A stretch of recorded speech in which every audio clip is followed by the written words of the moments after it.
वालेकुम स्टूडेंट्स। उम्मीद करता हूँ आप सब खैरियत से होंगे। मैं नैन एकेडमी से आपका मेजबान इंजीनियर शहजादा एहचाम बात कर रहा हूँ। आज हम जो कि हमने पहले ही 1.1 चैप्टर नंबर 1 की स्टार्ट की हुई थी, आज उसका क्वेश्चन नंबर 4 स्टार्ट करेंगे। क्वेश्चन नंबर 4 करने के लिए हमें कुछ प्रॉपर्टीज का समझना बहुत जरूरी है, तो हम पहले उन प्रॉपर्टीज को समझें, फिर हम अपने क्वेश्चंस सॉल्व करेंगे, क्योंकि ये क्वेश्चन एमसीक्यूज के लिहाज से बहुत इंपॉर्टेंट है, तो आपने वीडियो मिस नहीं करनी। ओके स्टूडेंट्स, हम अपने प्रॉपर्टीज की तरफ आते हैं। सबसे पहले हमारे पास प्रॉपर्टी आती है क्लोजर। क्लोजर का मतलब हम इसे एक ऐसा इस तरह याद कर सकते हैं कि एक क्लोज सिस्टम, उसके अंदर से हम दो चीजों को उठाते हैं, उन्हें प्लस करते हैं या मल्टीप्लाई करते हैं, जो उनका आंसर आता है उसी क्लोज सिस्टम के अंदर ही आता है। मतलब एक हमारे पास क्लोज सिस्टम है, इसके अंदर 1 2 3 सब है, हम 2 को उठाते हैं, उसे ऐड करते हैं 3 के साथ, आंसर आता है 5।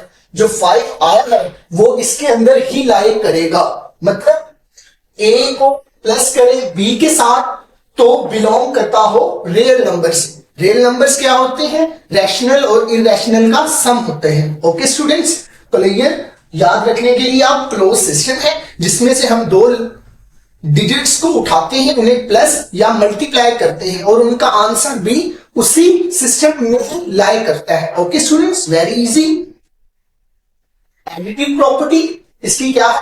ए प्लस बी करेंगे, आंसर रियल नंबर में आएगा। और मल्टीप्लिकेटिव प्रॉपर्टी क्या है? ए को मल्टीप्लाई करेंगे बी के साथ, आंसर रियल नंबर्स में आएगा। आई होप फर्स्ट प्रॉपर्टी आप समझ चुके होंगे। अब हम नेक्स्ट मूव करते हैं कम्यूटेटिव। कम्यूटेटिव प्रॉपर्टी हमारी क्या होती है कि ए और बी हमारे पास दो डिजिट्स हैं, उन्हें हम ऐड करते हैं, ए को बी से और फिर हम करते हैं बी को ए से ऐड, तो आंसर हमारे पास सेम आना चाहिए।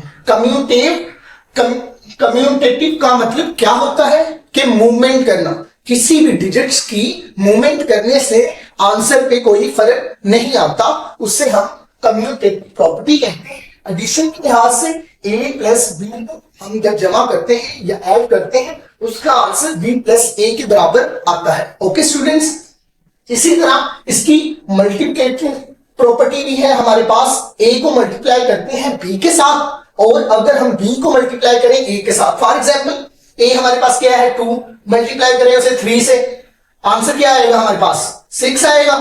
ओके स्टूडेंट, अगर बी हमारे पास क्या था 3 और ए क्या था 2, मल्टीप्लाई करेंगे आंसर 6 आएगा, कोई चेंज नहीं आया। ओके स्टूडेंट्स, इसी तरह हमारे पास थर्ड प्रॉपर्टी है एसोसिएटिव, एक दूसरे से एसोसिएट करना। मतलब इनमें 3 या 4 डिजिट हो सकते हैं, उनको जब हम एडिटिव प्रॉपर्टी में देखते हैं, क्यों ये देखें, ये ना एक तो ये है कि आपको ना इसी तरह याद होनी चाहिए कि उनके अंदर क्या चीजें हैं।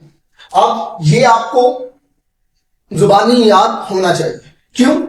ब्रैकेट वाली चीज को हम पहले जमा करते हैं या मल्टीप्लाई करते हैं या सॉल्व करते हैं जो ब्रैकेट में होगा, फिर बाद में चीजों को। अब एसोसिएटिव प्रॉपर्टी अगर हम देखें तो वो क्या होती है कि हम ब्रैकेट वाले ए बी प्लस सी को जमा करें और फिर बाद में ए के साथ उसे ऐड करें तो आंसर सेम आएगा। अगर हम पहले ए प्लस बी करें फिर आंसर फिर सी के साथ उसे ऐड करें, इसमें ब्रैकेट चेंज है, इसमें बी प्लस सी है, इसमें ब्रैकेट ए प्लस बी है, तो चेंज नहीं आएगा। दिखने में लग रहा है कि डिफरेंट है, मगर हम कोई एग्जांपल एक लेते हैं, ए को हम 1 ले लेते हैं, बी को हम 2 ले लेते हैं, सी को हम 5 ले लेते हैं। जब ऐड करेंगे 7 + 1, क्या आंसर आएगा?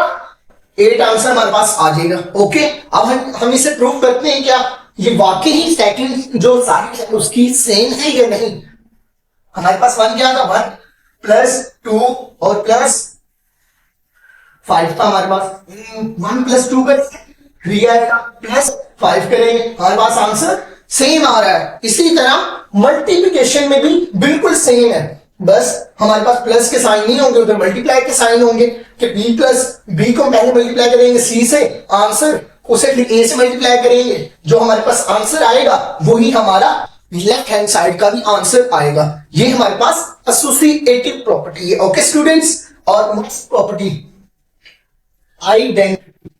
आइडेंटिटी की वर्ड से ही हमें पता लगता है किसी चीज की आइडेंटिटी, उसकी शनाख्त किस चीज से होती है, identity. Okay student, additive property में हमारे पास आइडेंटिटी क्या होगी, एक ऐसा डिजिट हमें इमेजिन करना है कि हम किसी भी नंबर में उस डिजिट को ऐड करें तो उसके आंसर में कोई तब्दीली ना आए। स्टूडेंट्स, तो ऐसे नंबर हमारे पास कौन सा हो सकता है, सोचो।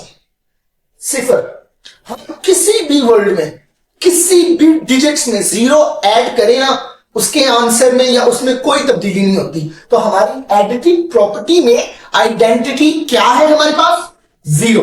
ओके स्टूडेंट्स, अगर यही आइडेंटिटी हम मल्टीप्लिकेशन में देखें तो क्या होगी, इसी तरह मतलब ऐसा कोई डिजिट देखना है जिससे हम किसी भी डिजिट को मल्टीप्लाई करें तो उसके आंसर में कोई तब्दीली ना आए, तो वो हमारे पास वन है। वन को किसी भी नंबर के साथ आप मल्टीप्लाई करो, उसके आंसर में तब्दीली नहीं आएगी। ओके स्टूडेंट्स, ये हमारी मल्टीप्लिकेशन आइडेंटिटी क्या है, वन।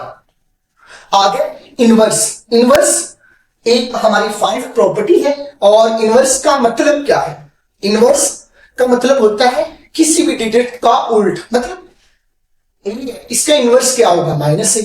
बी है, उसका इनवर्स क्या होगा, माइनस बी। 2 है, उसका अगर हमने इनवर्स लेना है तो क्या होगा, -2।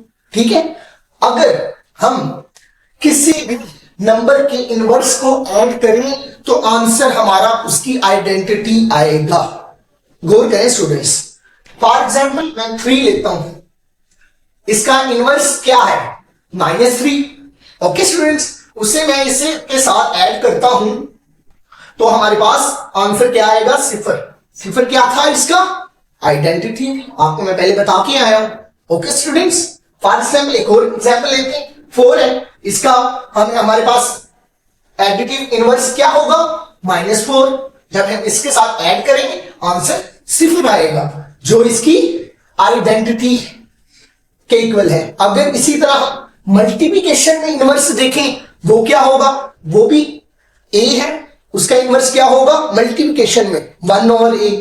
2 है, उसका इनवर्स क्या होगा 1/2। अब जब हम उसको मल्टीप्लाई करवाएंगे किसी भी डिजिट को मल्टीप्लिकेशन के इनवर्स के साथ तो उसकी भी आइडेंटिटी आएगी, और मल्टीप्लिकेशन आइडेंटिटी हमारे पास क्या थी, 1। फॉर एग्जाम्पल हम लेते हैं c है हमारे पास, इसका इनवर्स क्या होगा 1/c।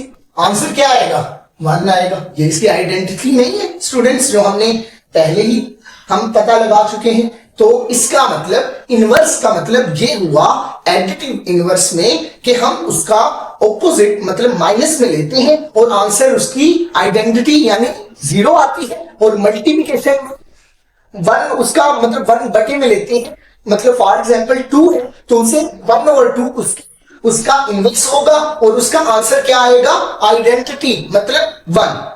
और एक लास्ट पे हम एक और प्रॉपर्टी है जिसे हम डिस्ट्रीब्यूटिव प्रॉपर्टी कहते हैं। डिस्ट्रीब्यूट का आपको वैसे ही पता होगा, डिस्ट्रीब्यूट करना, तकसीम करना। ओके स्टूडेंट्स, इसमें हमारे पास डिजिट होते हैं, मतलब ब्रैकेट में है a प्लस c है, उसे मल्टीप्लाई करते हैं a के साथ, तो डिस्ट्रीब्यूट a है वो दोनों के साथ इक्वली डिस्ट्रीब्यूट होगा। ये हमारे पास a लेफ्ट साइड पे है, इसीलिए हमें इसे लेफ्ट डिस्ट्रीब्यूटिव प्रॉपर्टी कहते हैं। a b के साथ में मल्टीप्लाई होगा और a c के साथ में मल्टीप्लाई होके हमारे पास मुकम्मल फार्मूला बनाएगा।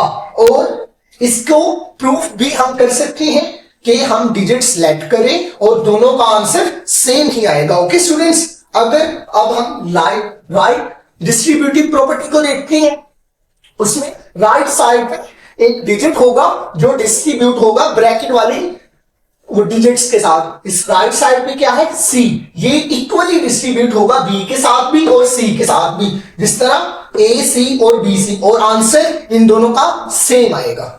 आई होप कि आपको अच्छी तरह प्रॉपर्टीज की समझ आ चुकी होगी। स्टूडेंट्स, अब हम अपने एक्सरसाइज 1.1 की क्वेश्चन नंबर 4 की तरफ चलते हैं और समझने की कोशिश करते हैं जो हमने प्रॉपर्टीज अंडरस्टैंड कर आए हैं। ओके स्टूडेंट्स, अब पहली प्रॉपर्टी को अगर हम देखें तो हमारे जहन अब सॉल्व करने की कोशिश करते हैं कि हमारे पास जो क्वेश्चन नंबर 1 है उसमें a+4 है ब्रैकेट में प्लस b, और ये देख रहे हैं ये हमें एसोसिएटिव प्रॉपर्टी नहीं लगती स्टूडेंट्स। देखें जो हम पढ़ के आए एसोसिएटिव प्रॉपर्टी है ब्रैकेट है उसके साथ प्लस लगा हुआ है फार्मूला, ये हम फार्मूला देखें तो बिल्कुल सेम उस तरह का नहीं लग रहा, ये हमारे पास एसोसिएटिव प्रॉपर्टी है। ओके स्टूडेंट्स,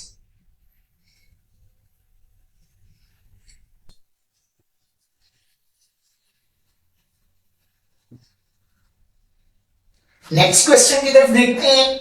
इसमें क्या है भाई, एक a है वो प्लस हो रहा है b के साथ, इसी तरह b है वो प्लस हो रहा है a के साथ। ये प्रॉपर्टी हम पढ़कर आए थे, ये तो हमारे पास कम्यूटेटिव प्रॉपर्टी है और किसमें एडिटिव प्रॉपर्टी है कॉमोटेटिव। क्यों, इसके दरमियान प्लस है। मल्टीप्लिकेशन कब होती, जब इसके दरमियान मल्टीप्लाई होता। ओके स्टूडेंट्स, ये हमारे पास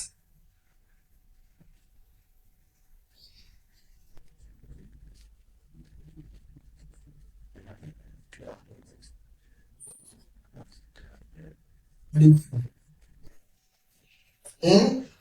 एडिशन, ये स्टूडेंट्स लाजमी मेंशन आप कीजिएगा कि ये कॉमोटेटिव प्रॉपर्टी है, इसके अंदर एडिशन के अंदर है।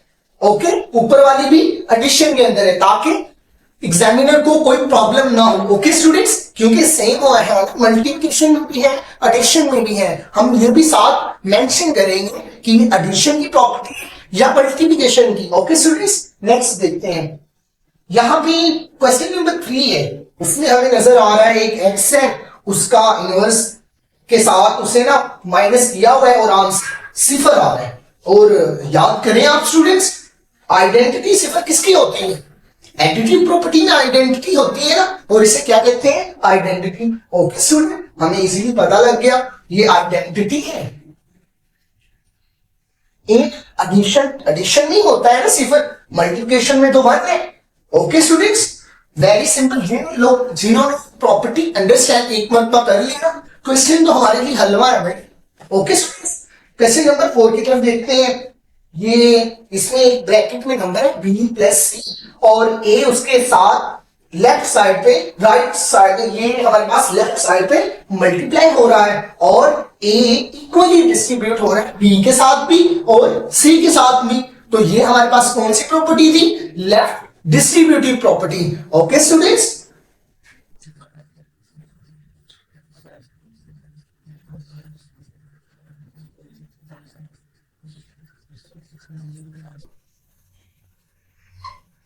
नेक्स्ट मूव करते हैं हम। यहां पे हम क्वेश्चन नंबर 5 में देख रहे हैं एक नंबर है 16, वो ऐड हो रहा है सिफर के साथ और आंसर 16 ही दे रहा है। तो हमारे पास रिमाइंड करें स्टूडेंट, ये आइडेंटिटी किस चीज की है जो उसे चेंज नहीं होने देगी, ये हमारे पास एडिटिव आइडेंटिटी है स्टूडेंट्स।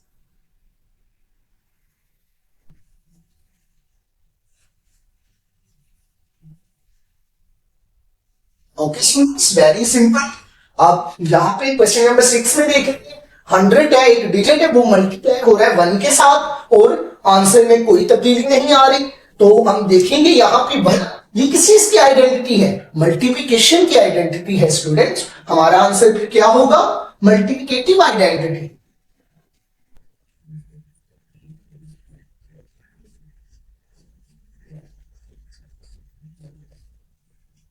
ओके स्टूडेंट्स, हम नेक्स्ट क्वेश्चन की तरफ चलते हैं जिसमें एक 4 है मल्टीप्लाई हो रहा है, फिर ब्रैकेट में 5 मल्टीप्लाई 8 है और इसी तरह इक्वल की दूसरी साइड पर है जो कि जिनका आंसर सेम आता है। अब इन्हें हम अपनी प्रॉपर्टीज के साथ मैच करके देखें तो किस प्रॉपर्टी के साथ ये एसोसिएट होती है। एसोसिएट से हमें याद आए ये तो एसोसिएटिव प्रॉपर्टी है जो कि a+b+c के साथ मैच कर रही है, क्योंकि हम आगे बढ़ के आए हैं ये प्रॉपर्टी है जो कि एक दूसरे के साथ एसोसिएट होती है। और हमें याद है कि ये क्वेश्चन भी उसी के ऊपर फॉलो कर रहा है, तो हम सिंपली लिख देंगे ये एसोसिएटिव प्रॉपर्टी है।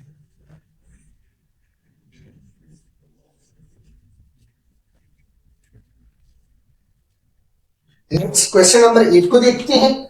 उसमें a है वो मल्टीप्लाई हो रहा है 20 से बी मल्टीप्लाई हो रहा है ए से, और दोनों का आंसर सेम मतलब इक्वल है दोनों, तो हम ये कौन सी आइडेंटिटी है, एक तो इसमें मल्टीप्लाई हो रहा है तो ये मल्टीप्लिकेशन की आइडेंटिटी, ये मल्टीप्लिकेशन की प्रॉपर्टी होगी, और कौन सी होगी, इसमें दो डिजिट्स, इसका मतलब कुल ये कॉमोटेटिव प्रॉपर्टी में आएगा। ओके स्टूडेंट्स, ये देखिए कॉमोटेटिव प्रॉपर्टी, उसमें ए मल्टीप्लाई होता है बी से और बी मल्टीप्लाई होता है ए से, और आंसर तो से